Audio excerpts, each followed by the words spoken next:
Kristina Bloom is under the weather today, but being that it is the week of Halloween, we wanted to get this out. So we have a couple of experts coming talking about Samhain and the traditions, and not just the traditions here, but around the world. So it should be a really good show. I'm going to host it. I'm not the expert, but we're going to get through it, and it's going to be interesting. For any of you that don't know, once again, ParaMystic podcast, normally with Kristina Bloom. And we have today, we have Raven Wolf. I'm going to go ahead and pull her up. And Beryl Met. And if I said that wrong, please forgive me. Did great. Close enough? All right, good. So this is a pre-record also, but I am going to try to monitor when it goes live and answer questions for everybody. And, put out your wishes for Kristina because she's just a little under the weather, of course. And let's get started, ladies. First of all, why don't you tell me how you wanted to start, like how you got into it, or how you, did you grow up into it? How about that?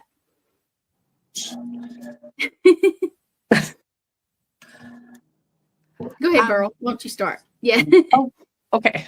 Well, I started at a very young age practicing.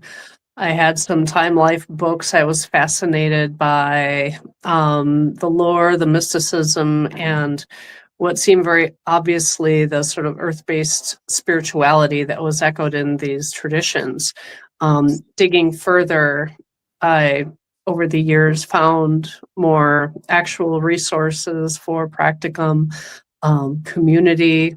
In my 20s, I joined some communities in the Chicagoland area, and then I was able to actually participate in rituals, learn a lot more, attend workshops, and be a part of a living, breathing community. So it wasn't an abstract armchair kind of hoping, wishing spectator participation. Right. It was live participation where we could actually facilitate things for other people and learn with each other, with the community, and a pagan church, a 501c3. Oh, wow. Okay. They're known as Earth Traditions, and and they do events. So didn't mean to do a pitch right there, but no, that's what we want to know, because there's people out there like me who, where I live, there's not a whole lot of groups that do that. So next time I get up there, maybe I'll get lucky enough and you'll be doing an event that I can maybe participate in. That would be awesome. So, all right, let's church groups up here too. So. Yeah. Why don't you get your introduction in there, Raven? Well, hello, everyone. So I have been practicing since I was pretty young, but I did not really fully go into rituals and traditions until I was in my 20s. In Hawaii and then in other states, I started going to different celebrations and rituals, and I learned a lot about ways that I could honor those who had crossed over, and part of that was the Samhain rituals that we did. And I eventually led my own ritual with an open group, and I'm very passionate about this topic. So, yeah. That's great. Have two great people. All right. So I know I'm going to go ahead and put it out there. Raven is driving home. So she is in just a moment going to have her little picture up, but she is going to interact with us and, discuss. If you have a comment, please do. Like I said, I am going to be live watching this. So if you have any questions or anything, we can definitely get those answered, or comments so everybody can see. So, all right. Why don't you guys start?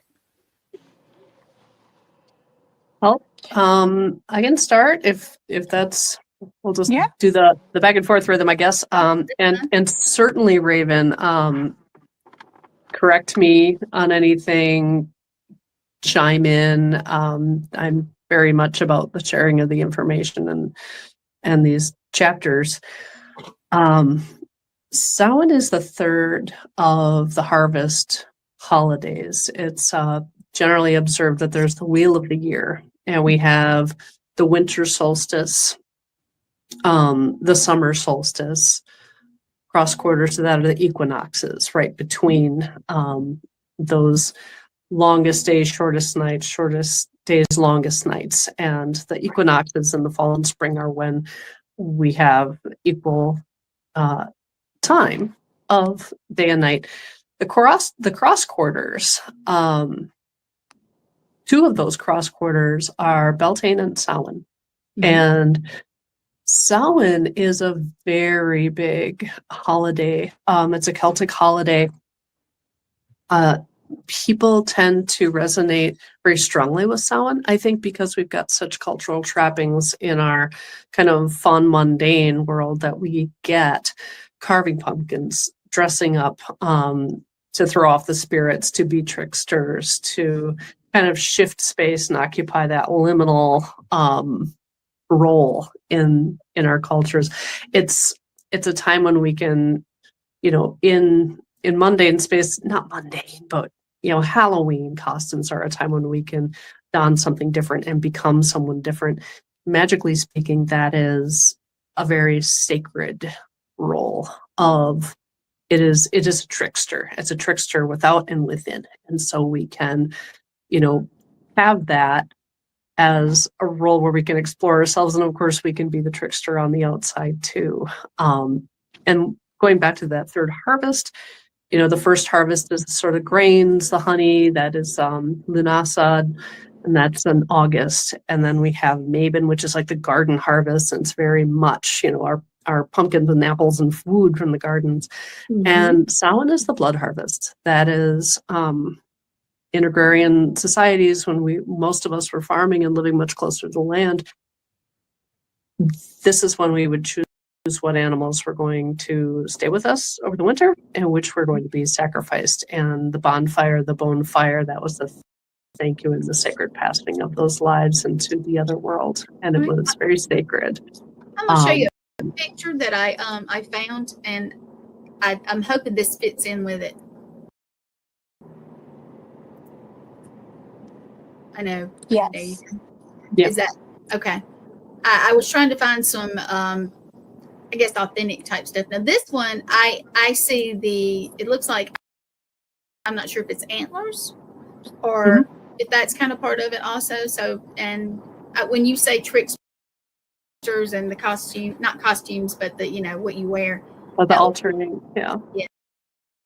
And also I found this, which is supposed to be something that somebody made. And I was like, well, that would be, that looks beautiful. Like that is beautiful. And that took very much time, but I thought I would add that just a little bit in there. So that's gorgeous. Yeah, and you can see that that nod to the blood harvest. Here we have animal parts, we have antlers, we have bones, we have feathers. These animals have sacrificed their lives. We have taken their lives so that we are going to be moving into the cold seasons. Yes. All respect to conversations around veganism and vegetarianism, you don't have to kill to enjoy Samhain. But we look at the bones, we look at the skulls, we honor the dead. That veil is thin, so it's very much a death holiday, and we honor those who passed before us, and we bring their memories, we call their names, we walk the paths that we can, have them with us. So there's a lot going on for Samhain. Raven, is that what do you have to add? Is yours similar? I know we were talking about the communities are a little bit different, which makes it great. You get to see what they do also. I would say so. Like the bonfires and hearth fires, they were large in the way that I learned. They're very large communal fires. They were lit to honor the sun's waning power, and to protect, um, in old traditions, protect villagers through the dark months ahead. The hearth fires at home were often rekindled from these sacred flames. Families in my traditions would set an extra place at the table for the deceased loved ones, or they would leave offerings of food and drink outside as hospitality for the wandering spirits. Um, because of the veil's thinness, Samhain has always been, in my opinion, and maybe in some others, a really strong time for getting messages from those whom have crossed over. Totally. So that's something that I've really felt. They use tools like scrying mirrors, apples, nuts. They're very, very common. They would wear costuming. So people would disguise themselves to confuse or blend in with the spirits, which later basically evolved into modern Halloween. One of my favorite things about it is that we would make ancestor altars. So, like in the big formation groups that I was a part of, we were told to bring pictures of our loved ones that had crossed over, and we would have candles that would be lit. And then we also had the setup where the table, we call it a dumb supper. But basically the tables would be set up to where we would eat with our ancestors. So there would be a whole place setting that was made for them. And the reason they call it a dumb supper is because you're basically eating in silence and you're listening and communing with the spirits, um, that are that have crossed over. They also have something called a red supper, that is traditionally done during these times in some traditions, not all traditions, where it's kind of interesting because they do like a drink and like the drink and the bread so that the spirits could commune through you to give messages. So it's more of a time of celebration, whereas the traditions with the dumb supper that I went through are more of a time of reverence and communion in a very silent context for them. Gotcha. Well, I'm going to pop up a picture here, and hopefully it makes sense. I have tried to look up some things, and this is that kind of in my head represents some. You see some of the berries and some of the nuts, and it has a pie. I know, but I honestly I just thought it was kind of beautiful. And let's see, there's one also. That's more nice.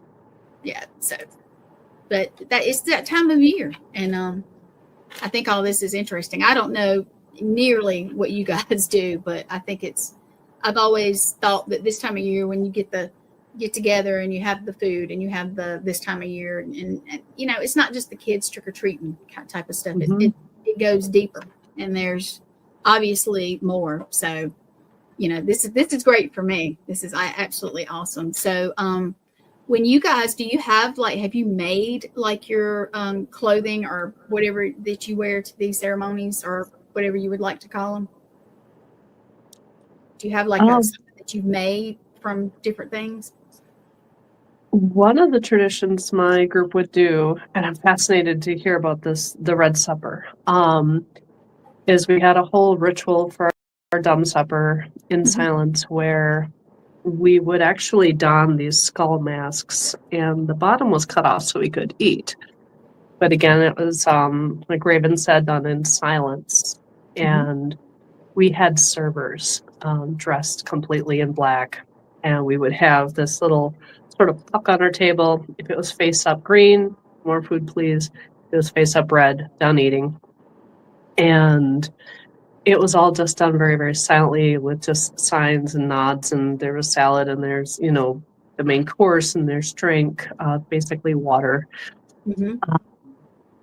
And during the course of this supper, of course, it's just silent except for the clinking of silverware on plates. And the meditation was done beforehand to really slip into a communion with the ancestor. And so you're chewing, you're imagining they are tasting through you. They're experiencing the food through your body. It's a little bit more gentle than an actual like riding the spirit, but you are absolutely sort of cohabitating and sharing that experience for your ancestor. And maybe that was more of a red supper. Raven, do you think that's sort of? So the with the red supper, it kind of it's pretty similar. Okay. I would say, because the red supper, it's like you're inviting the spirits of your ancestors to basically communicate through you. So like Yeah. they dip bread in like wine, and then they have that a whole ritual that they do with that, to where like if you're in a group setting, to where like the messages that come out are being channeled Sure. from the ancestors. Whereas for my traditions, the dumb supper, you're not really communicating what the messages are. You're listening. I see. Yeah. And in this situation, it was definitely silent. So there's no channeling or communicating, but there's like a communing with. And yeah, it was really, really powerful. And after this was the Dance of the Dead, and we would descend into a lower level of the building. It was, everyone safely filed in, and then the lights were extinguished. It was completely dark. Music would play, and we would very slowly dance down here. Quite a large group of us, probably 30 people. And imagine, if you will, like a slow contact improv where you just very gently move past people. There's some touch, you just move past. There's no obviously inappropriate touching. Nothing ever happened that was weird in this setting. And it was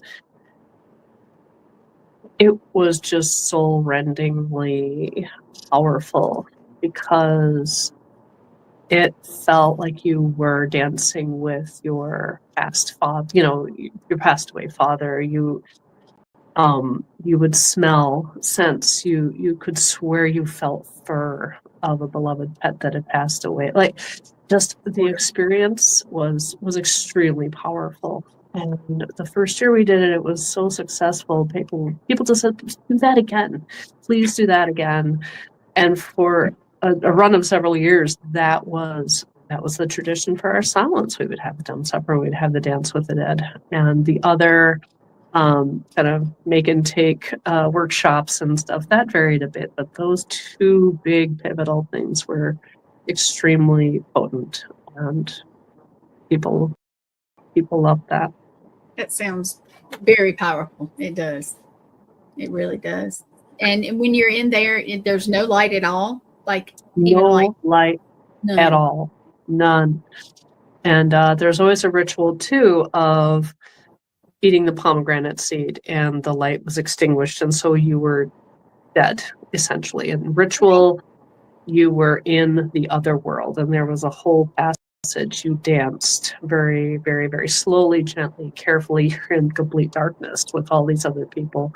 Right. And then they would bring you through meditation and the music back out of that space to enter into your body again and back into this world. And then the lights would come up very, very slowly, just like a candle. And of course, it just seemed like the sun, one candle in this completely dark room.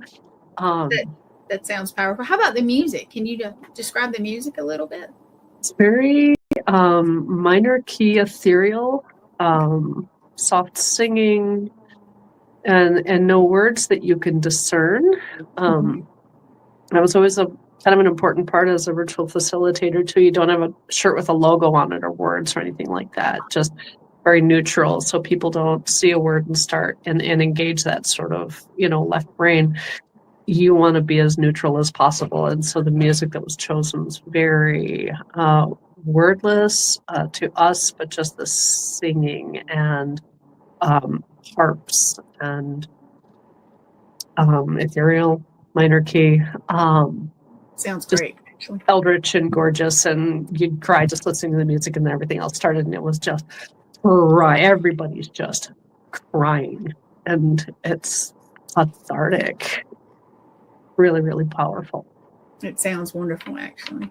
Raven, did you do any of anything similar to that with the dance or the music?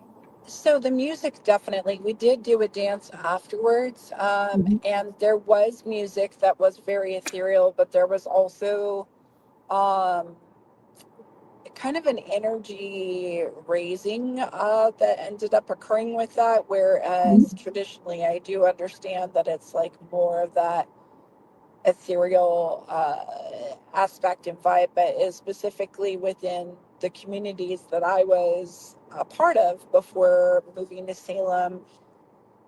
It was more like a Halloween dance party at that point. But the interesting thing is, you definitely saw that the dead were present in those situations. And yes, it was dark lighting. It wasn't pitch black, but it was dark lighting, and there were candles that were lit. And the ancestor table was still, they would still have candles lit for them at the very end. But it was very much, you were dancing with the dead and communing with them. Now, some of the people that would attend these events, because of the type of group that I was with, it's interesting. The very first time I ever experienced it, like the energy was like really, really, really, really super intense for me. And so I learned about grounding like really quickly. Like they had a huge cauldron. And so what they would do is they would have me hold on to the top of it, and then it balanced my energy out. They didn't really explain what I was walking into fully at that time, which is just like, but I'm very, very pleased to know that, to basically know that I, in future experiences, was very prepared in those states, because you are dancing with the dead and you are seeing them. At least in my experience, I'm seeing them very visually during those dances. So if you're not quite prepared for that, that can be a little bit of a like, and you are a medium, it could be a little bit of a shocking surprise. And I know you mentioned the pets. Did you have the experience with any of your, I guess, or anybody there's pets that have passed? Yes. That's the interesting thing is like when we would do the dumb suppers, the ancestors also include the pets. So we would have pets there that would join in, and that had been deceased that would dance as well in their own way, and or they would be present, just sending energy to the living person or giving them, different kinds of communication through telepathy type energies. So yeah. That sounds wonderful. And how about you, Beryl? Did you experience maybe one of your pets that had passed? Did you get to identify as yours, or is it just? Well, did you? Yeah. Oh, I see Definitely. that smile. Yeah, that's cool. That's cool. Now, I know you talked about the pomegranate. I did read a little bit on it, but can you explain about exactly why the pomegranate is chosen? Can you tell us a little bit? It's a very powerful thing in our tradition. Initially, of course, pomegranate comes from Persephone's abduction into the underworld by Hades. While she's there, I'm going to really keep this short, she consumes 6 seeds of the pomegranate. And this is the 6 months that she is in the underworld. We experience, the fall of the land, winter, spring returns. She returns, then she's back, and she can, bring spring and life back to the world up here.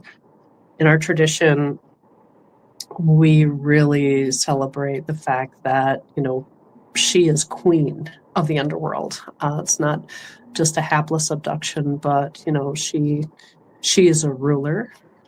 She is potent, and the pomegranate is blood.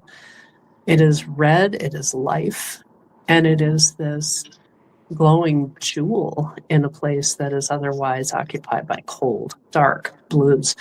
And so it is that thread of life, the thread that, returns in the spring, goes down into the underworld, at the turning of the wheel when, Samhain finally ends.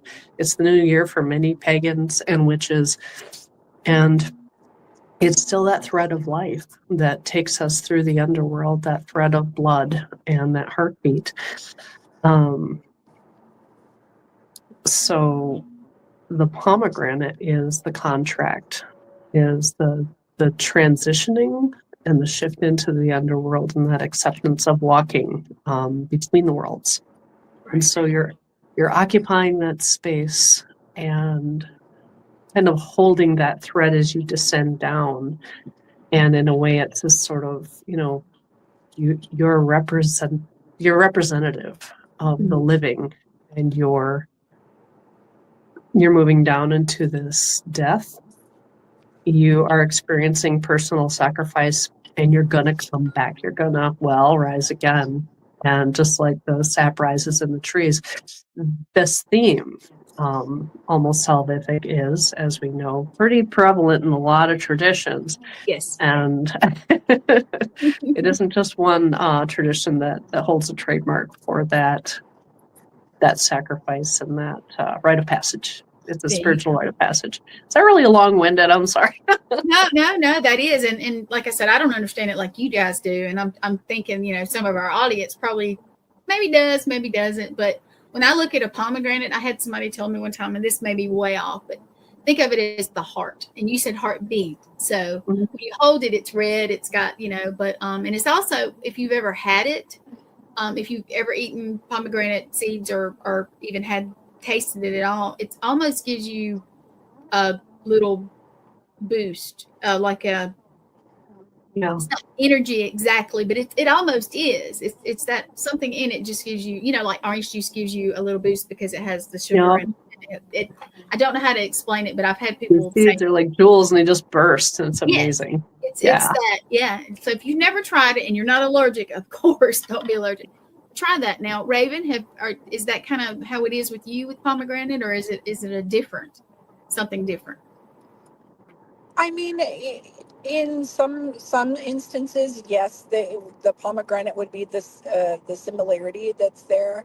I think it just kind of depends on the group that I'm working with, Absolutely, or the setting I'm working with. Like it's a bit different at different times, but the pomegranate has definitely been a big deal because yes, we do celebrate.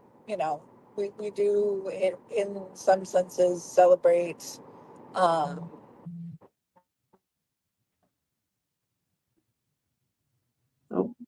Do we lose you?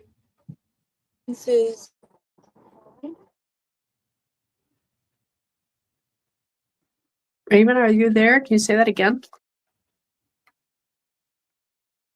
I'm gonna pause this for just a minute. Okay, so Raven was having a little difficulty with her signal, but we are back. And ladies, go ahead. So what was, I'm trying to figure out, what was the last, where did I leave off?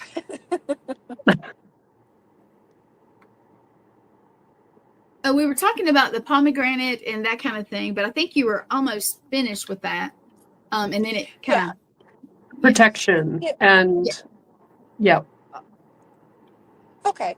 So, with the pomegranate, yes, that is in some, groups that I have correlated with or I have worked with. And it just depends on the traditions that they, follow.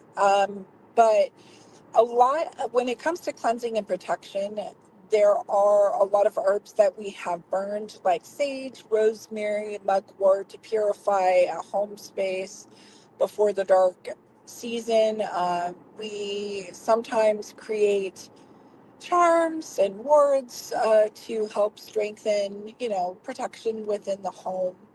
A lot of the symbols and correspondences definitely have to do with, like, for example, the color black, that talks about, death and mystery.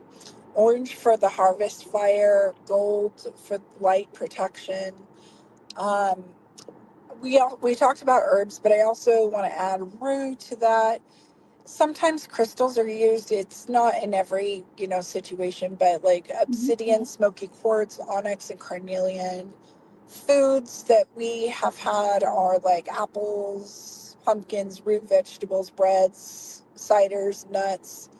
And then deities, when we talk about that, Persephone with the pomegranate, of course, and then the Morrigan, Hecate, and other, deities that are locked, or not locked, hello, linked to basically the other side. And then outside of the dumb supper, a lot of it has surrounded shadow work or reflection of what needs to be released before the winter. So things like writing down the energies, what could be let go of, and then putting that into the cauldron, or a flame. We would put candles in the windows to guide loved ones home. We would, of course, have storytelling, ritual circles. Storytelling would be like stories of our ancestors that to help bring their energy more into that kind of situation.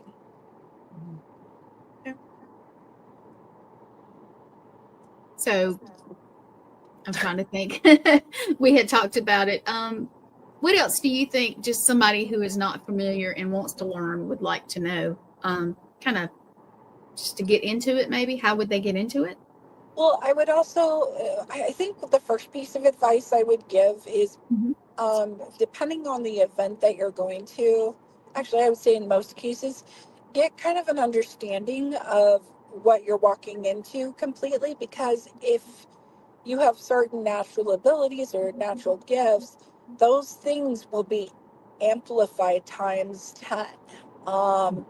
For example, when we talk about the dance of, the dancing with the dead, if you're a medium and you're brand new and you're just learning about things and you don't have preparation, well, guess what? You're going to see those ancestors, you're going to see those pets that have crossed over, and you may not be fully prepared for it. So knowing how to prepare ahead of time for these kinds of rituals, or celebrations, or really in any situation for that kind of thing, is going to be really important, because and especially learning about like grounding ahead of time so that you're prepared. That's a really big piece of advice I would give for people that are interested in, newly stepping in, as well as if you're just doing it at home for yourself. It doesn't have to be super fancy. You could prepare a meal in the kitchen, and you can do the dumb supper in your home, and you can wear, black, and you can do the dancing with your ancestors and with the dead without anybody else there. You can make your own special rituals, and you can integrate your own traditions within it. It I feel like it doesn't have to be one set way that you celebrate it, as long as you're celebrating those that you loved that are on the other side, and those that are on the other side that have opened up doorways on this side for, for communication. That is such a good point. That, and I probably should have kicked off with that. That event was not, excuse me, was not for seekers and not for children. So, Right. it's, yeah, and that is absolutely paramount that, heavier rituals like this are not necessary if you are, by yourself and you're working for something, you're working on something for kind of the first time. And that people are appropriately prepared and protected before doing something of this kind of magnitude. Now, I learned about grounding and shielding, which is a part of that. Mine's in a different way. I'm still learning, but I have found out that anytime I'm feeling off balanced, to get myself, I can ground myself, or I do investigations. So before that, I definitely do. Or if I go into a situation where I know I'm gonna be around spiritual people, especially, you ground yourself because sometimes it's tense. But grounding yourself in any situation, not just these, is excellent idea. Excellent. And especially with the seasons change, you do feel it. I think it kind of might help you ease into it. Not ease, but go into it a little better. I know I've had to do it. Even today, I had to do it. So, yep, that is good. Now, as far as food, is there a certain way that you cook? I've had people that I know, like little bits. Some people say that some people have the not cauldron, but pot, where they do things in a pot, and it kind of helps get the aroma and things going in the home or in the space that you're in. Is that kind of with you guys? Do you do kind of any sort of thing like that? Like natural cooking more, I guess it would be? I mean, there's, I think it depends on. Uh-oh, we lost her. Well, no. Yeah, it's okay. She's coming back. Okay. There she is. We have simmer pots that we use that are that are cool. Samhain energies to make the smells that are appropriate to come into the space. And then as far as cooking goes, in some situations, like, we basically have learned how to make the different ancestors' favorite meals to integrate that into the process with the reverence and the energy that you're putting into it to offer to them. Right. But I think that it doesn't necessarily have to be something that is like handmade, but like for my ancestors, a lot of their stuff, it's definitely one of those energies of, you kind of need to actually put like cooking work into it and baking and that kind of stuff. And the energy. So, maybe their favorite, I don't know, maybe bread or pie or just anything that they really loved. You think that'll help bring them through, I guess? For my family, like on my mom's side of the family, like, it's very European type foods, right? On my dad's side of the family, it's a little bit of a smorgasbord. And then I also take into consideration past life connection. This is where I may differ from others. I take into consideration past life connections with different traditions I may have been part of in previous lifetimes, and looking to add a little bit of that energy into what I'm manifesting to honor the dead. Farrell, go ahead. No, that's amazing. Yeah. In our traditions, we tend to go with kind of, my background being, kind of Germanic and French.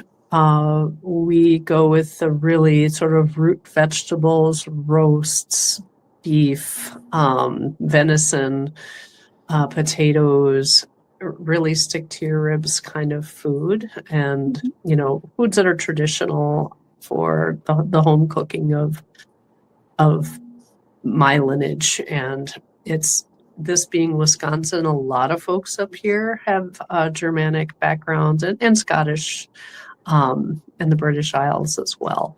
So you'll see meat pies and fruit pies, just kind of heavier foods.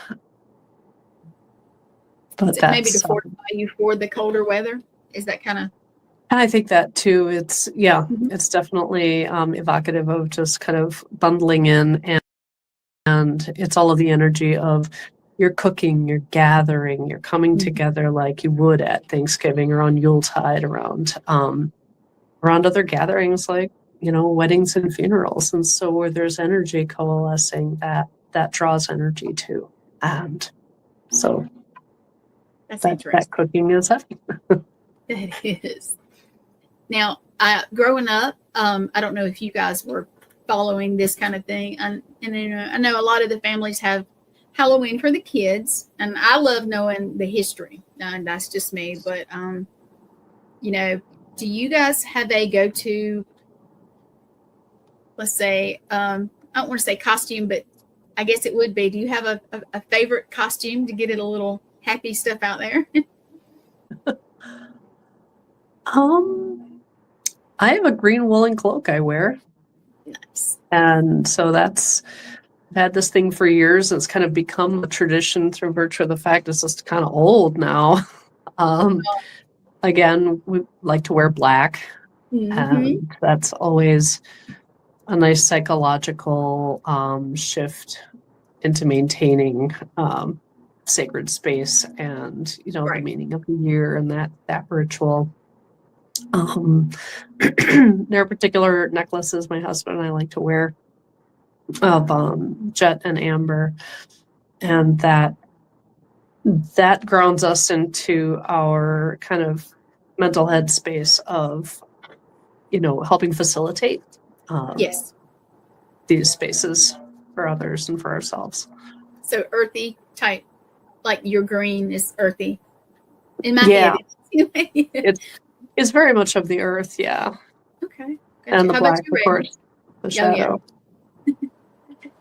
For me, definitely black. Black, in Salem, a lot of us wear all black all the time.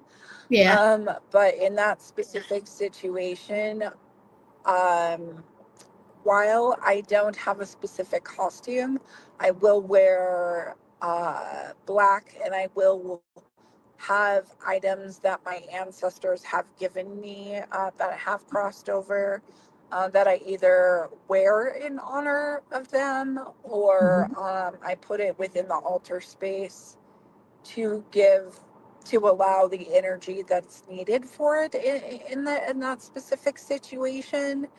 When I have the room to be able to do those rituals privately. But it's usually just an all black dress that I would wear. Nice. Nice. Now you see these headdresses and with the antlers. I think it was actually a man in front of the fire.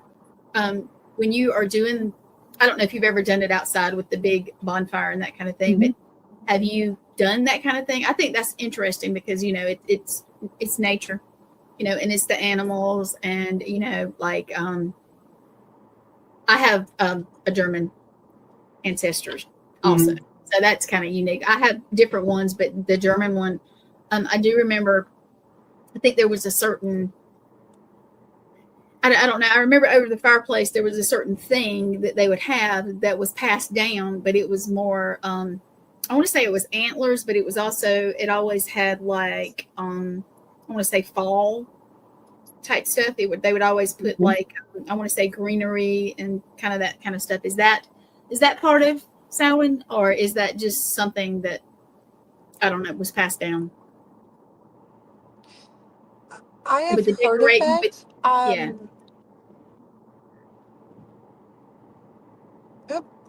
Did I lose you guys again? I think it blew right here. It's okay. Okay. Can you hear me? Yeah. Yes. So I was going to say, I have heard of it. I have seen it a lot of, I have not done it myself, but I have been in traditions where when they have a specific group coming in giving messages from the dead, they will wear headdresses and coverings and those kinds of things, because that helps them to see through the veil when it comes to those things. For me personally, I just don't see it the same. Like, I just, the veil opens and I'm able to communicate. So I don't really add that aspect, but I do see why certain people use that within their Samhain tradition, traditional rituals, and why they would use that within, you know, when they're connecting with the dead and speaking as the dead. Right. Mhm. How about you, Beryl? Did you have any kind of? Not in a traditional sense. Personally, my cloak, if I'm standing around the fire and it's outside and it's probably 40 degrees, I like to bring that hood up because it encloses me energetically, my head. It kind of blocks out everything but the vision of the fire. I'm able to sort of commune and concentrate a lot more directly. It shuts out the world orally a bit, and I'm aware of the anonymity. I'm aware of looking, not like myself, but just looking like a human being standing there. Whether I'm spirit or corporeal, I lose a little bit of individuality when I cloak up, so I can more easily sort of slip into space when I have my hood up. We don't have a real particular shared headdress. I think a lot of us eat venison because we come from a long line of hunters and people who harvest from the land. And so that might be more of a, that sort of resonant chime back toward the ages, not so much something that's passed down, but sort of a traditional food, I guess. And it's not solid, it's not a rule or anything, but when the venison comes out, we all just sort of stop in our tracks and really ground with our own roots of people and the mothers and fathers who hunted up until today. And that's really deep for us in this area up here, northern Wisconsin, kind of Midwestern Wisconsin. Gotcha. You still with us, Raven? Yes, I am. Okay. I couldn't hear the car. So I know we're coming up on like 40 something minutes and we do not have a time limit.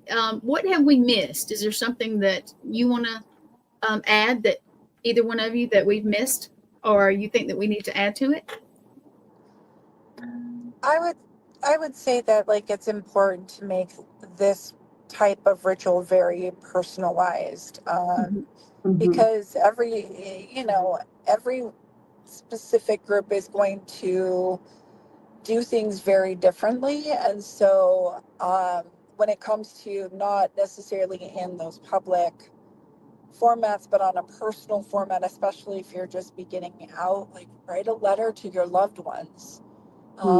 Make it meaningful, make it special, make it a special connection, communion with them.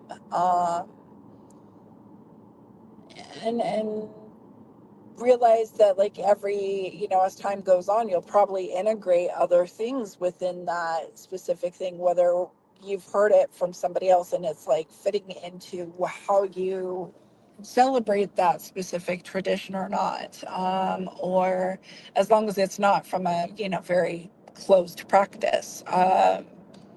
It's just and you get the permissions necessary, in those specific things. But I would just say integrating your own energy into what you're creating within these rituals is the most important.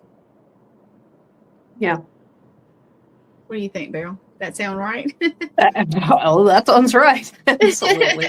Yes. And it's what we're doing in today's practicum of, of witchcraft, of paganism. Mhm. Not many of us have direct transmission of knowledge from our forefathers and foremothers. A lot of it is, we're piecing it back together through the history that has survived. Some of us do have family traditions, and it's incredibly special. So it has to be personalized. There's so much personal accountability in paganism and witchcraft, and the forging of the self, the path of the self. Mhm. So it is almost, part of it to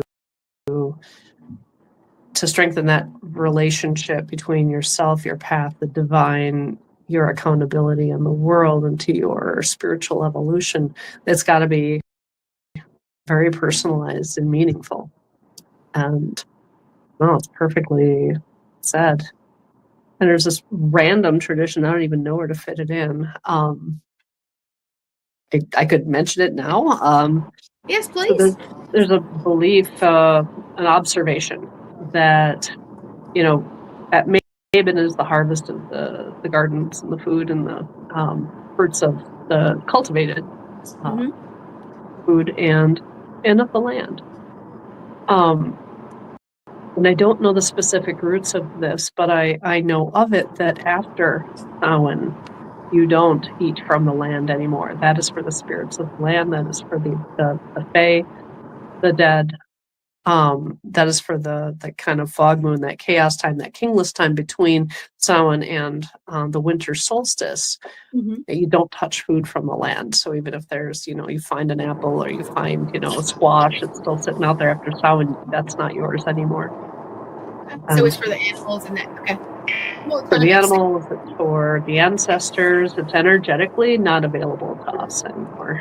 And I don't know where it comes from, but someone explained it to me a long time ago when I was, first learning more about these traditions. And I clung far closer to that observation and fact than I did like where it came from and if that's any But part of my personal lineage. But I think it's fascinating. it is, and to me, and just from what I'm thinking, it's like, okay, you leave that because the animals ultimately feed you. Yeah. And during the winter, a lot of people do want more heavy food like meat, Mhm. with the protein, and that does make sense to me. You're feeding nature, you're feeding the animals, and they feed you. So that does I make think it's sense. our sacrifice too. It's like Yes. now that's a prohibition. We can't have that. We have to give that. Gotcha. It does make sense. This has been very interesting. Is there anything else, you guys? I'm not pushing. I'm trying to Yeah. make sure that we covered everything. And of course, Raven, Beryl, both of you, tell everybody how to get in touch with you if they have questions or, in business or anything like that. I know Beryl has I don't want to a store, but tell us about it. Tell us about it. We have a store in Eau Claire, Wisconsin. It's called Moonbees LLC, Moonbees, and 2 words. It's a store, but we also have a reading room. We have a resource of classes and a full apothecary of over 150 herbs. We have a homebrew section for those who make beer and wine, and of course a full selection of spiritual support, our cauldrons and candles and cheeky swag and incense. And it's a really interesting kind of community hub. We're happy to answer questions. We're putting on more events, and we're all about connecting communities with each other so people can have whatever form of that sort of spiritual support in an earth-based manner that makes best sense to them. There's no centralized leadership, but we're definitely a hub that connects pagan churches with other practicing groups or other stores, other little covens, and we love to answer questions. So, personally, is it best to get you through your business? Could they look you up on like Facebook, or how's the best way to reach you? Facebook, we're pretty responsive on Messenger. We do our best. There's a lot going on in running everything that we do. So if we're a little late, we will get to you definitely. You can find us on Instagram or Facebook. And yeah, so That sounds good. How about you, Raven? You can reach me at the desert. I'm sorry, not the desert. You can reach me at the medium frequency at gmail.com. I also have shows on Monday nights at 9:30 p.m. Eastern, EDT. So you can come on awesome. the show. You can also message me on Facebook. I am on Facebook more than I am on Instagram right now. So Raven Wolf with an E. Let's see. Or you can just reach out to any of the amazing people from All Access Network to get a hold of me, and they will help you find me. Nice.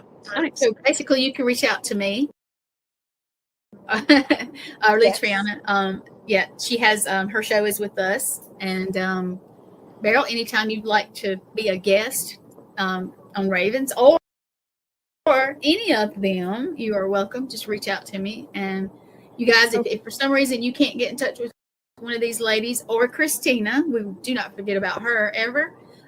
You can always reach out to me, and it's basically and I check my personal Gwen Johns on Facebook. I check that a lot more than I do All Access, just because I get more communication that way. So, but ladies, I have enjoyed it. And Kristina, we love you, and we hope you get to feeling better.